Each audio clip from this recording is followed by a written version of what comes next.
Jai. Panchakalpa Tarubhyascha Kripa Sindhu Yevacha Patitanam Pavanibhyo Vaishnavebhyo Namo Namaha.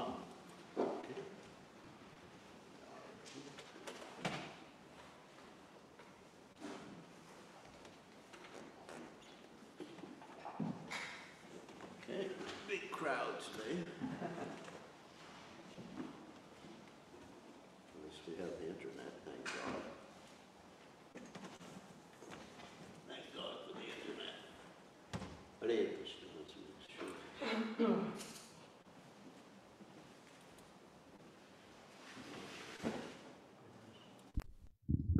Hare Krishna. Good, it's working. Right, we are ready. Lights, camera, action.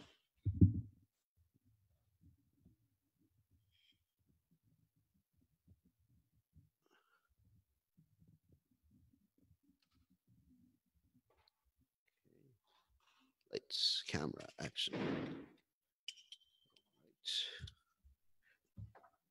Right. Where have all the devotees gone? Long time passing. Gone to Grahastha ashrams, everyone. When will they ever learn? You probably don't know that song. No? Anyway, that's an old song from the 1960s. Where have all... Anyway, it's from the anti-war years. Jaya Radha Madhova Kunya Bihare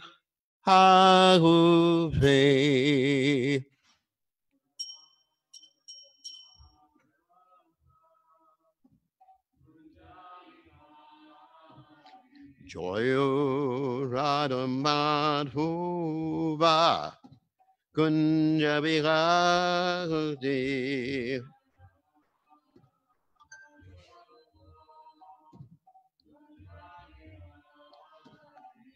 Gopi Nanamalabha Idibadodhagote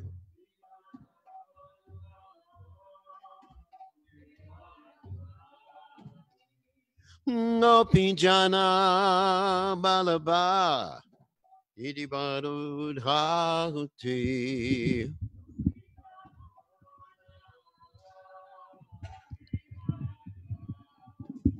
Yasodhanandana Braja Jana Ranjana Yasodhanandana Braja Jana Ranjana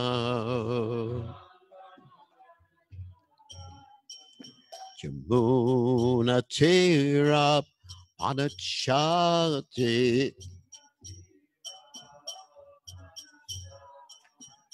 Yamuna Tira Panachati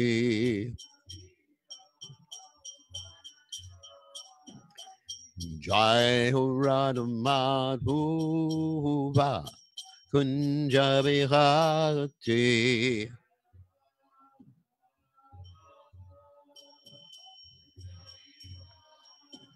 Jai Ho Radha Madhova Kunja Bihati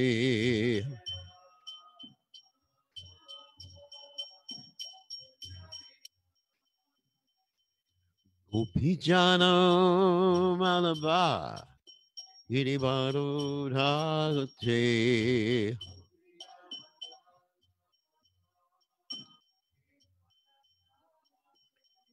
Gopijana Malabha Giribadodhagate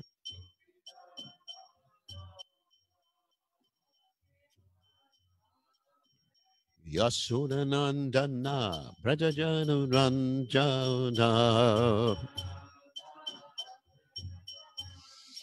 Yasodhanandana Brajajana Ranjana Yamuna Yamuna Tirabana Chade. Yamuna Tirabana Chade. Jai Huradam Madhuva Kunjabi Bhagavati.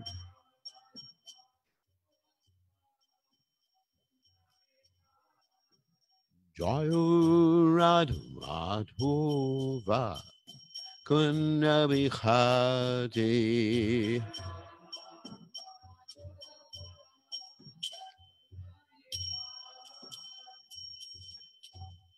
Jai Om Vishnupad Paramahansa Paravitakacharya also Teta Satashi Shimad.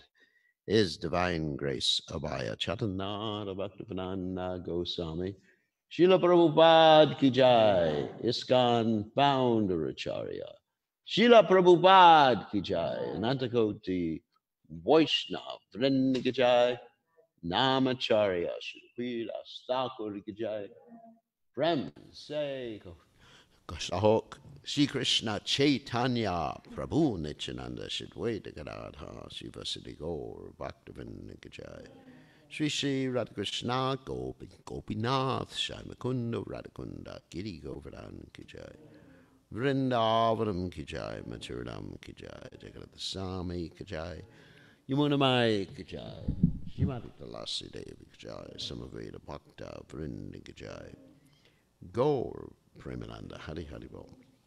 All glories the assembled devotees, all glories the assembled devotees, all glories the assembled devotees, all glories to Shri Guru and Gauranga Srila Prabhupada Ki Jai. Okay, so we are reading from Srimad Bhagavatam, 10th Canto, 20th chapter, text 27. Om Namo Bhagavate Vasudevaya.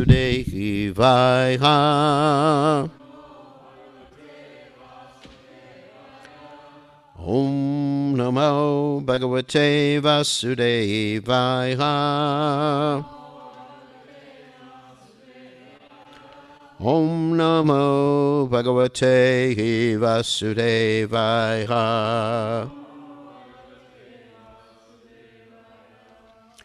Vanaukasaha Pramudita Vana Rajir Madhu Chuta Jala Thora Girer Nadad Asanta Dadarshe Guha Vanaukasa Pramudita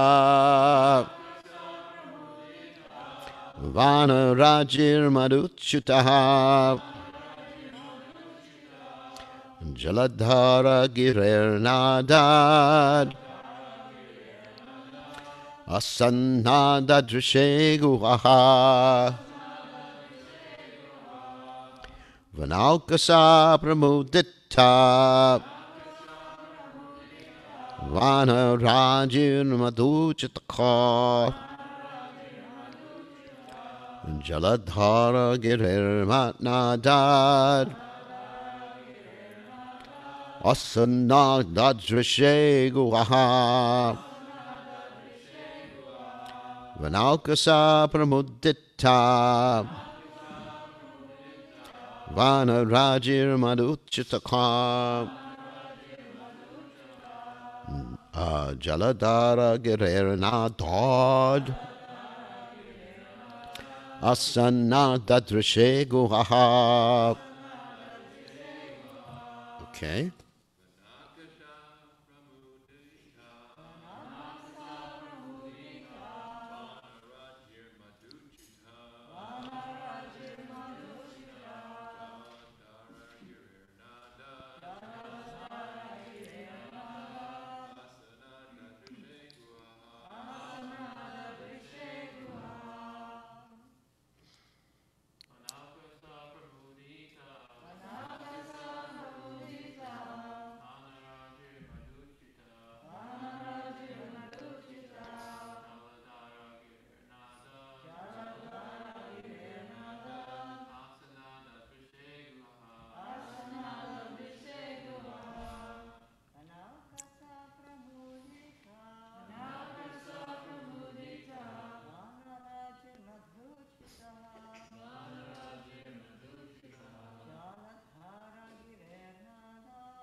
right.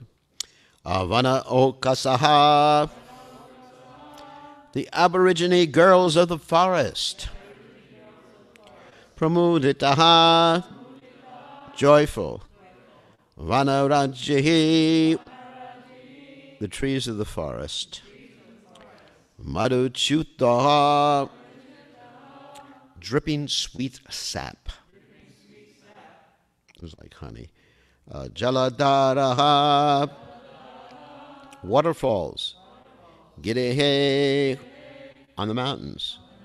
Nadat, from their resounding. Asanaha, nearby. Dadrishe, he observed. Guhaha, caves. Translation, the Lord saw the joyful Aborigine girls of the forest, the trees dripping sweet sap, and the mountain waterfalls, whose resounding indicated that there were caves nearby. So you can repeat.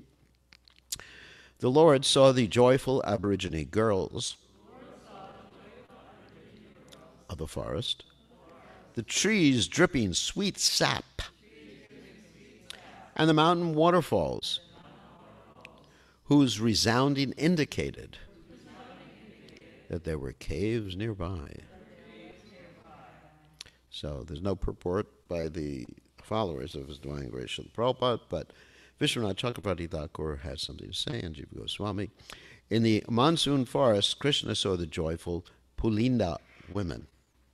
He saw honey flowing from the trees, waterfalls flowing from the mountains, and far-off caves which appeared to be close from the echoing sound. And Jiva Goswami says, Avanal Kasaha refers to Pulindas and others. He saw caves because they were indicated by echoes, even though they were far away and covered by grass. Dadrashe means the darsha. It means covered by grass. So, let's see.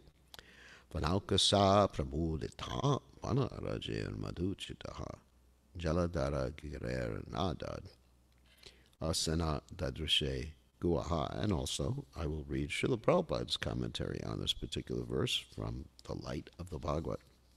And you'll notice here, he doesn't actually say anything about the Aborigine girls in this particular text, even though it has everything else in it.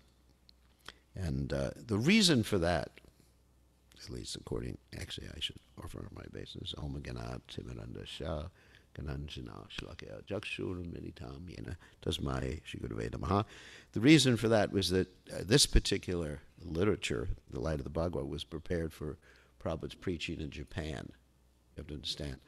And so, it wasn't probably applicable or even politically correct to mention Aborigine girls in that particular context because it appears to be a little racist at that point. So Prabhupada wanted to just present things in a very poetic form that wouldn't alienate anyone.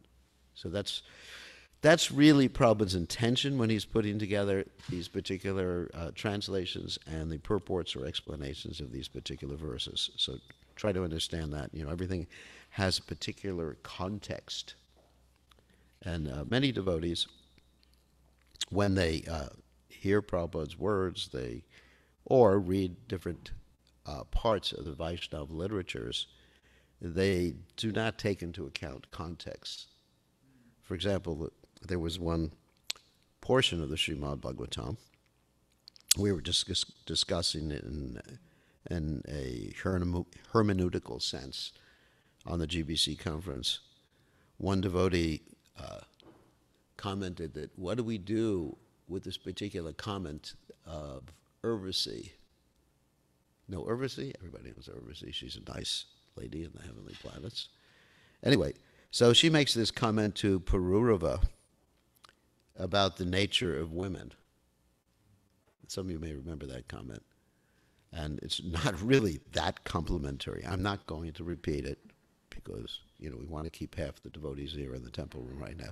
So some devotees will take that as a statement of Siddhanta. But if you actually look at the Bhagavatam, It's not that she's actually making a statement of Siddhanta or Bhagavatam is making a statement of Siddhanta. She's saying this to discourage Pururava. Because Pururava, at this particular point, is basically foaming at the mouth. I don't know if you know the story. Anyway, the story is that she left him at one particular juncture. I'm not going to get into all the details about the lambs and everything. She left him, and he's looking all around the world for her. You know, he's just like, where, oh, where is my Urvasi? Where, oh, where can she be? And that's true love. Anyway, so he's looking, where? I cannot live without her. And finally he finds her, and she says, you know, what are you doing? You know, and then she describes the heart, well, yeah, not the heart of all ladies, but, you know, she describes something that to discourage him. And so, unfortunately, he doesn't get discouraged. He thinks these are just sweet words coming from the mouth of my beloved. She's just trying to increase my hankering. Just like Krishna increases the hankering by disappearing sometimes, or says to the ladies. It's interesting how you have these perverted reflections of Krishna's pastimes. Krishna says to the ladies after they greet him in the forest, what are you doing here? Go back. You belong with your husbands. You know, why are you here? It's the middle of the night. You know, get out of here. And so he's saying that to increase the hankering. So Pururava is actually thinking that she's saying these words that are not so complimentary about ladies to just encourage whet his appetite. But actually she's doing that just to say, you know, what are you doing, buddy? You know, you're too attached. It's not a good idea. So anyway, so the point I'm making is context, or how things are contextual in the Bhagavatam. And you got a lot of devotees who take things out of context to prove their points. So you'll find the people taking that particular section. The reason I'm mentioning this is because we had this discussion on the GBC conference, and I actually brought out the point that it was contextual, whereas other devotees thought, you know, it was an absolute statement. And so, anyway, so people will take different quotes that are out of context and just prove whatever point they want to prove. And that's also why Prabhupada did not want his letters transcribed or distributed, because everything is contextual. And even Prabhupada was asked, do you want my room conversations, or should we transcribe your room? Prabhupada said, no, the classes, and not even the classes. Prabhupada just wanted the books, you know, to stand on their own. And also, even with the books, everything is contextual. So that's why you find these translations a little different. Not that one is wrong, not that one is right, but it's meant for a particular class of people. You know, Prabhupada was expert in presenting Krishna consciousness according to time, place, and circumstance. That's all. And like the Goswamis of Vrindavan, you have the Hari Bhakti Vilas, which is presented by Gopal Bhatta Goswami. And a lot of the injunctions there are just time, place, and circumstance to attract those who are ritualistic brahmanas. That's why you have things like don't eat carrots. And I mentioned this many times before. Don't eat carrots, or don't do this on this particular day. And I was actually inquiring, because people get into all these rituals, and sometimes you just got to deal with it, deal with the rituals, you know, if you're in a particular society, and say, okay, do your rituals. Just like someone asked me the other day about this whole principle, or the whole procedure of worshiping, or let's say doing some good for your forefathers during what's called Pitru Paksh. Some of you may have heard about that. These are like the 2 weeks when you worship your forefathers, and there's 2 more weeks after that called Deva Paksh, where you worship the demigods. So it was interesting. I mean, people get into all these rituals. Like I had some devotee who was ready to take initiation, but because it was Pitru Paksh, she couldn't take initiation in New Zealand. So I actually inquired from from our minister of deity worship, who's supposed to be an expert, Nishinga Kavacha. I said, where does all this thing come from? And he just says, it's all just ritual that came from someone started it. Like I told the story the other day about the cat. Someone just started, and people started doing it. And there's no shastric basis. And then I said to him, then he sent me a whole list of things that are usually done for Pinda or to commemorate the disappearance of a particular individual in your family. And I said, where does this come from? And I said, does it come from Shastra? And he said, no. I said, all this list of rituals. And then he said, these are Vaishnava rituals. I said, where's it come from? And he says, well, rituals don't come from Shastra. He said, Shastra just says, as far as offering food, just offer it. Offer it to Krishna. And then different devotees or different people fill in the details how to do that offering. It's quite interesting, isn't it? It's like when Prabhupada started the movement, he told us to offer food to Krishna. We don't offer prasadam to Krishna, we offer food, and then it becomes prasadam. We offer bhoga, actually. And Prabhupada just taught us these 4 mantras. Remember that? Just Nama Om and Namaste, Namo Mahavanaya, Namo Brahmanya Devaya. And so, was Prabhupada wrong? No. It's just someone else giving a different way of offering. The whole point is offering food to Krishna. It's interesting, isn't it? That, sometimes we become so much enamored by these different procedures and rituals and everything like that, especially you get into the deity worship book. And you forget the principle behind it. And you get absorbed in these details that are not eternal details of how you do things, which is interesting. Not eternal details. They're just details that were given, sometimes by acharyas, which is all right. But then the acharyas also have the right to adjust things according to time, place, and circumstance.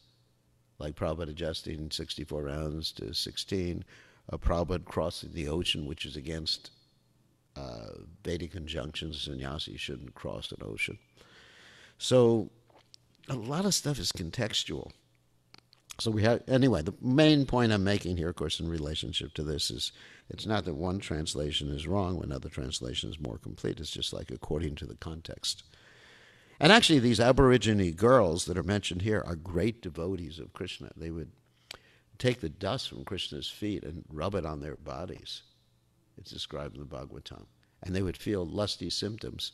And it's described that even the lovers that they had, forgive me, this is from the Krishna book and from the Bhagavatam. They had Aborigine men, obviously.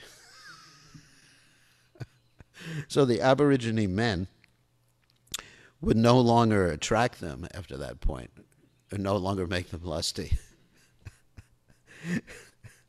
These poor Aborigine men. I guess they were pretty frustrated after Krishna started roaming in the forest. So this is also interesting. I mean, you could take this because here we're talking about the Aborigine girls. You can take this in a sort of metaphorical sense. That when you take the dust of Krishna's feet, and when you go to see that boy Govinda playing his flute on the banks of the Keshi Ghat, then you're no longer going to be interested in society, friendship, and love. Like there's that story of Ramanujacharya who took that Dhanurdas to see the deity, and Dhanurdas was enamored by his girlfriend. And as soon as he saw Krishna, Varadaraja, I believe, or Sri Rangam, or Ranganath, one of the two. As soon as he saw Krishna and saw Krishna's eyes, he thought his girlfriend's eyes were nothing in comparison.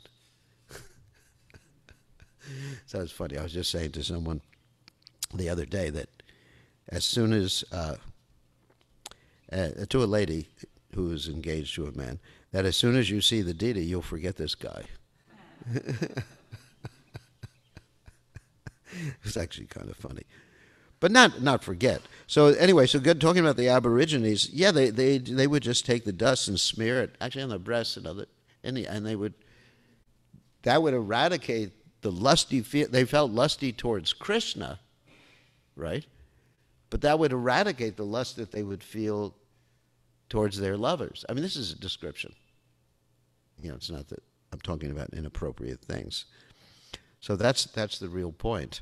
If we take shelter and hear these pastimes. Anyway, so now I'm going to read Prabhupada's translation and Prabhupada's purport. And I have some comments to make about this. When the Lord entered the forest in Vrindavan, all the inhabitants of the forest, both animate and inanimate, were eager to receive him. He saw that the flowers of the forest, all fully blossoming, were weeping in ecstasy. Just a little more poetic than the other translation here. Honey flowing down their petals. And the translation here was like tree sap. So madhu, but madhu actually means sweet. Like you have in Hindi, your fly is called a mucky. There's no Hindi speakers here. These are for me. So a fly is called a mucky, which means fly. Get rid of the muckies. But then if you put one word in front of mucky, madhu mucky, it becomes a honeybee. It's interesting. A fly or honey fly. Madhu mucky. And also Krishna is called Madhu because he's sweet, and also Madhusudana. He's the killer of the Madhu demon. So anyway, so here Prabhupada translates a little more poetic way than the translation is in the Bhagavatam. He saw that the flowers of the forest, all fully blossoming, were weeping in ecstasy. Let me contrast that with the translation done by Prabhupada's followers. The trees were dripping sweet sap, and that's what they mentioned here. That's a more literal translation, actually. But Prabhupada, being very poetic in this particular context, he said, the flowers of the forest all fully blossoming, which is you have a picture, it's very picturesque, fully blossoming, and then he has weeping in ecstasy, honey flowing down from their petals, contrasting with this one, which simply says, the trees dripping sweet sap. I mean, it's the same thing, but it's much more poetic in this particular way. Honey flowing down from their petals. The waterfalls on the hilly rocks were gladly flowing. Here it says, the mountain waterfalls whose resounding indicated that there were caves nearby. But here it says, the waterfalls on the hilly rocks were gladly flowing. So it's, really, but this is actually Prabhupada's realization. Because, how can you say waterfalls are gladly flowing? Because this is Braj. And the waterfalls are conscious, right? And the rocks are conscious, and the caves are conscious. And so it's actually a realization of Prabhupada's vision of Vrindavan here. You think about this, because, contrasting the literal translation with the poetic translation, which is actually Prabhupada's ecstatic symptoms, in addition to his purport here. The hilly rocks were gladly flowing, gladly. I mean, they were happy. And one could hear the sweet sounds from the caves nearby. And here it's just translated, the resounding indicated there were caves nearby. So it's just like, I feel this one's a lot more beautiful, this translation. This is Prabhupada's nectar. So let me read Prabhupada's translation, which is actually very philosophical. So Prabhupada goes from the supramundane to the philosophical here. The Lord has multifarious energies, and therefore the Lord and his energies are identical among his various energies. The material energy is one, and it is said in the Bhagavad Gita that the material energy is inferior in quality to the spiritual energy. Spiritual energy is superior because without contact with the spiritual energy, the material energy alone cannot produce anything. But the source of all energies is the all-attractive personality of Godhead, Sri Krishna. This material world is a combination of matter and spirit. But in the spiritual world, which is far, far away from the material sky, is purely spiritual and has no contact with matter. In the spiritual world, everything is spirit. So this actually reflects with Prabhupada's translation of the waterfalls were gladly resounding. And it's really interesting. It's really interesting. The trees, anyway, were gladly resounding, and the flowers were weeping in ecstasy. So you have this really like personification of these different elements here. And Prabhupada is making the point. So the purport is really connected to his translation. Everything is spirit. We have already discussed this. The personality of Godhead, the original source of all energies, is able to convert spirit into matter and matter into spirit. That's a typical example Prabhupada gives, like an electrician making heating or cooling from the same electricity. For him, there is no difference between matter and spirit. He is therefore called Kaivalya, is one. In Lord Sri Krishna's transcendental pastimes, he reciprocates with spirit, not matter. So in other words, here it's described how Krishna is reciprocating with the trees, reciprocating with the waterfalls, etc. When he is in the mortal world, the material qualities cannot work upon him. An electrician knows how to take work from electricity. Here's the same example I just mentioned. With the help of electricity, he can turn water into cold or heat. Similarly, the personality of Godhead can turn matter into spirit and spirit into matter by his inconceivable power. Hopefully he doesn't turn me into matter. Everything is therefore matter and spirit. But the reason that this particular example is used is because of something called yukta vairagya, that we use things in Krishna's service, become spiritualized, and Prabhupada actually gives the example of an iron rod and fire, that if you put it in fire, it becomes hotter, hotter, hotter, and eventually what? It acts like fire. So that's the point. If you engage something in Krishna's service, it actually becomes spiritualized. Not that your computer becomes a person at that point, but it becomes imbued with the spiritual energy, no longer covered by the three modes of nature. That's really the point.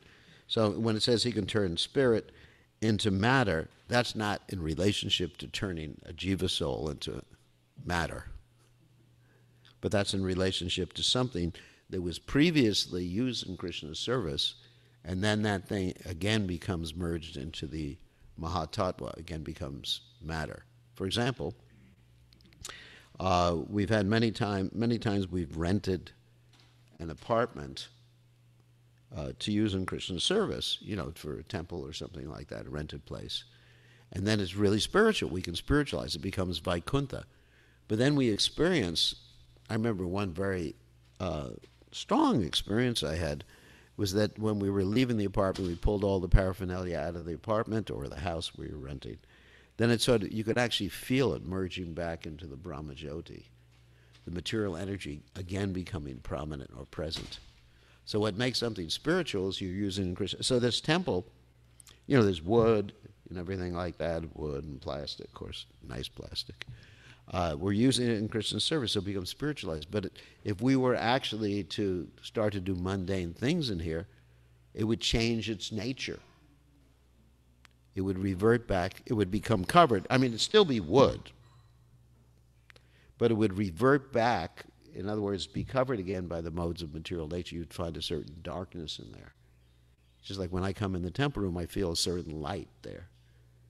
When I walk into Walmart, I feel a certain darkness in Walmart. Although Walmart is considered to be the place where Americans worship, right? That's what they say. So this is what Prabhupada means, not that Prabhupada's going to turn your soul into matter or something like that.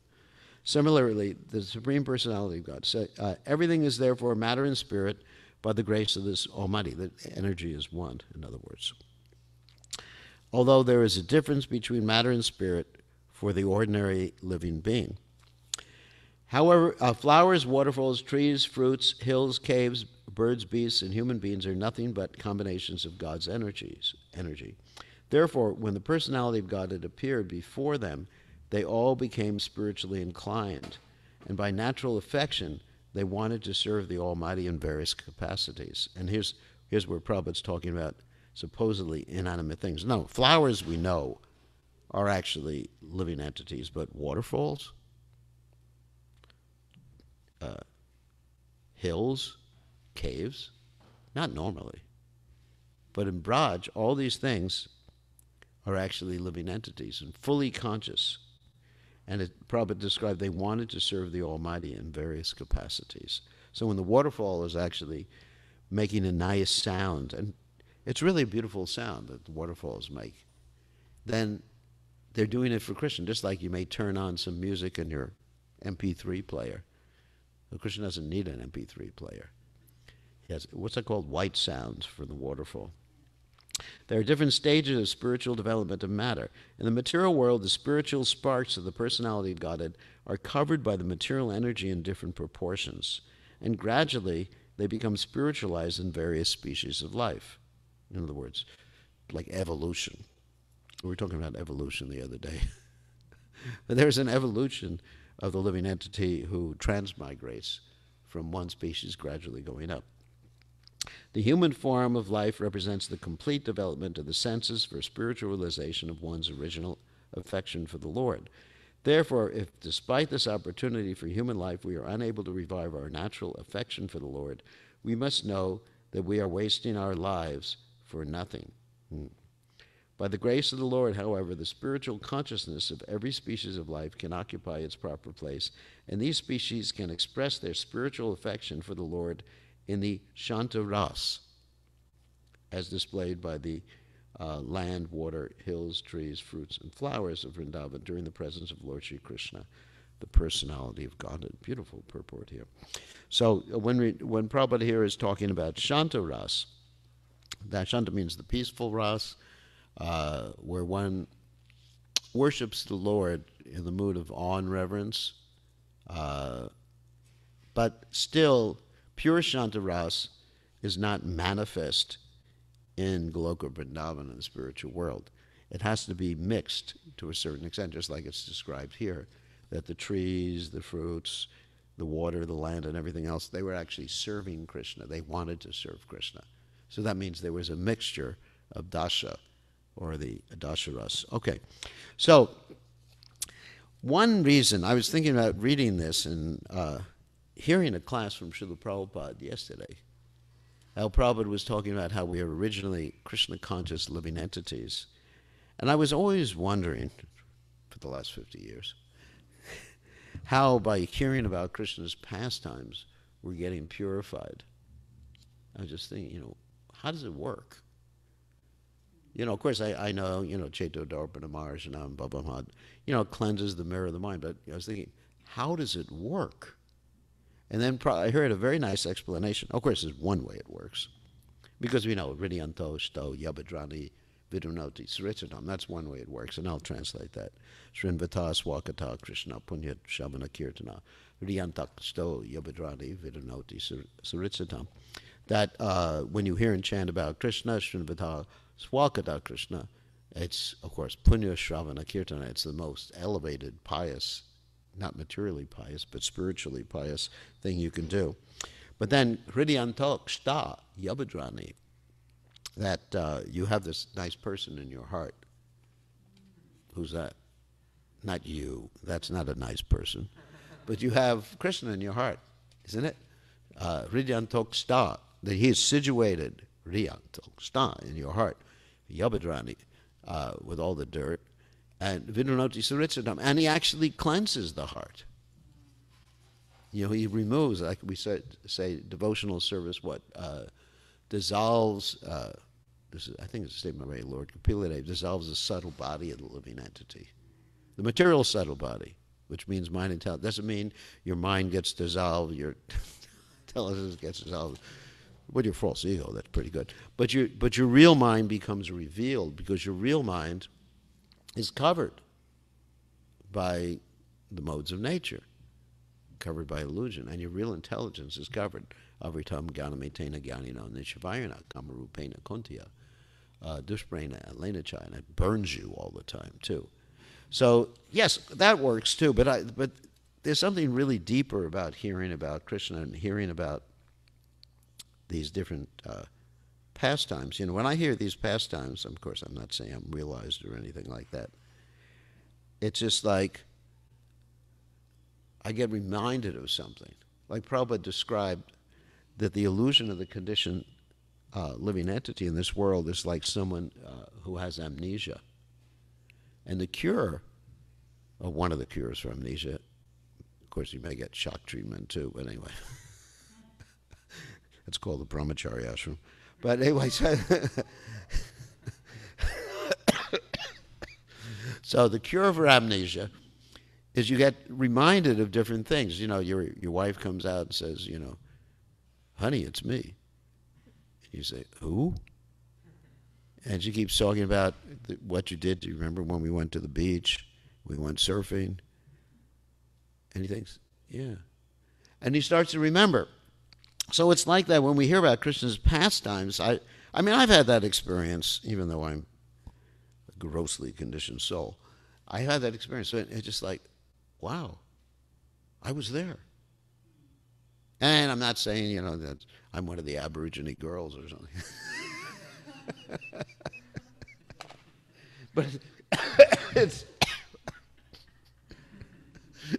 sorry about that. So it's just like, or you know, or whatever. But it's just like remind me of the whole scene of Vrindavan. And actually, once you hear these things, I mean, for example, you hear about the waterfalls, then you see things in this world, and that reminds you of that too.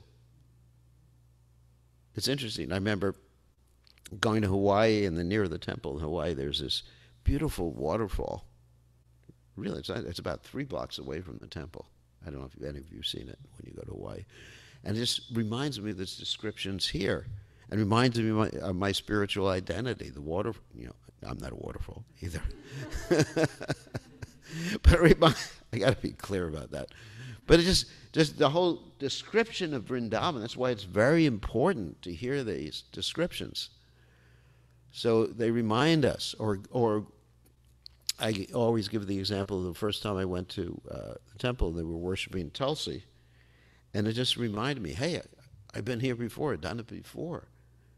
And so this is an important part of purification, to hear about the scene here. Not just Krishna's pastimes, but the whole scene, you know, the scenery and the trees and everything like that. And then you just put yourself there and you start to remember who you were. And that's Krishna consciousness. It's not, as Prabhupada said, an artificial imposition, learning something new.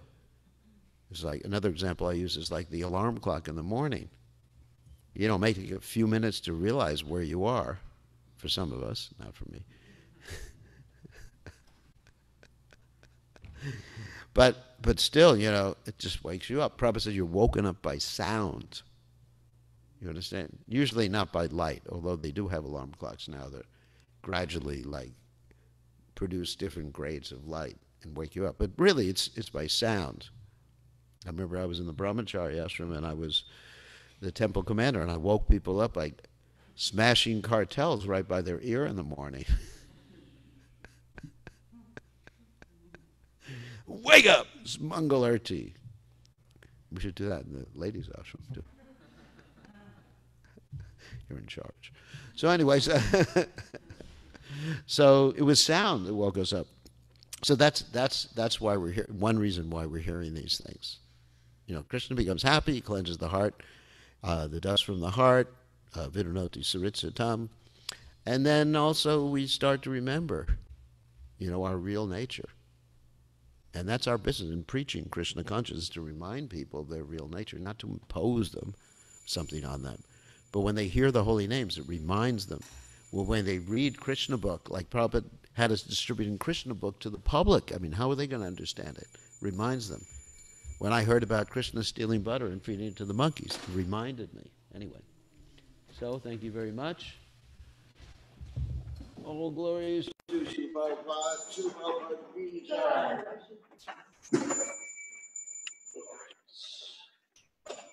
Govinda.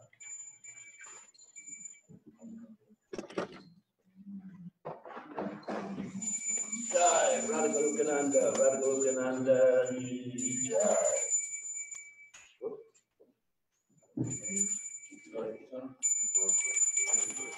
Yeah. Yeah.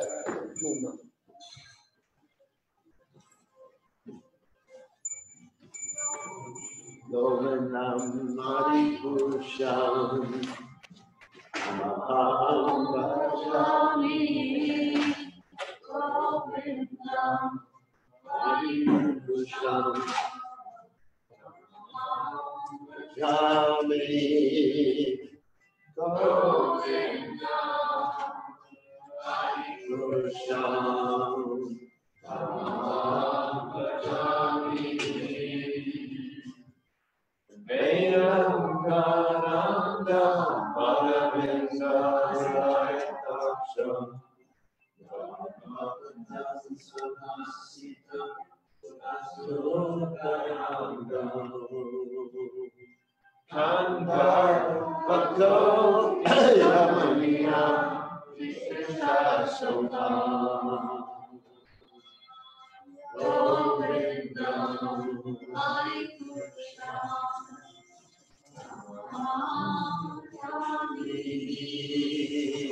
Govindam Hari Krishna Tamaham Bhajami Govindam Hari Krishna Tamaham Bhajami Andani Asat Sagan Yadri Jimanti Shanti Bhakti Sriranti Amanajnaya Sadhu Vala Vigrasya Lokaya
Shri Shri Radha Krishna Gopal Shani Queen Radha Govinda Giri Govardhan Jai Maternam Jai Sam Jai Munamaya Gajare, Srimati Vilasde Gajare, Samaveda Bhakta Vrinda Gajare, Gaur Premananda. All glories to simple devotees, all glories to simple devotees, all glories to simple devotees. All glories to Shri Guru and Gauranga, Srila Prabhupada Ki Jai, Gaur Premananda.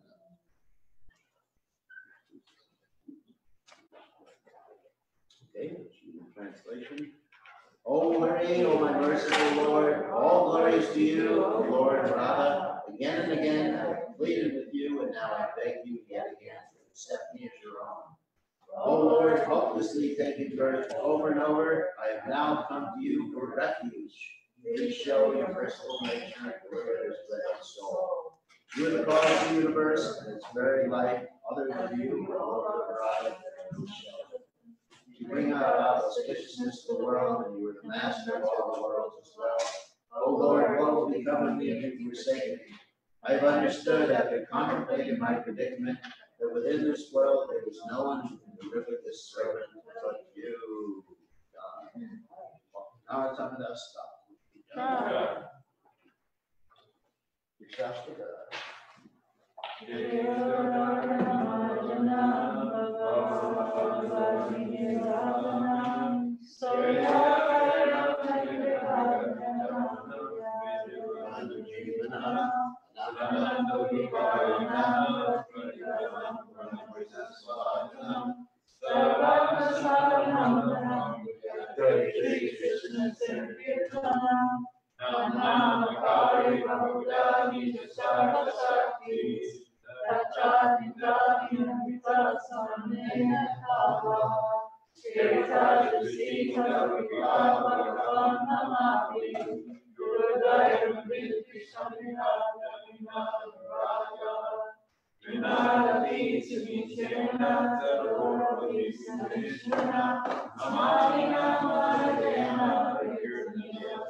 Victory to Shri Krishna and Kirtan, which cleanses the heart of all the blessed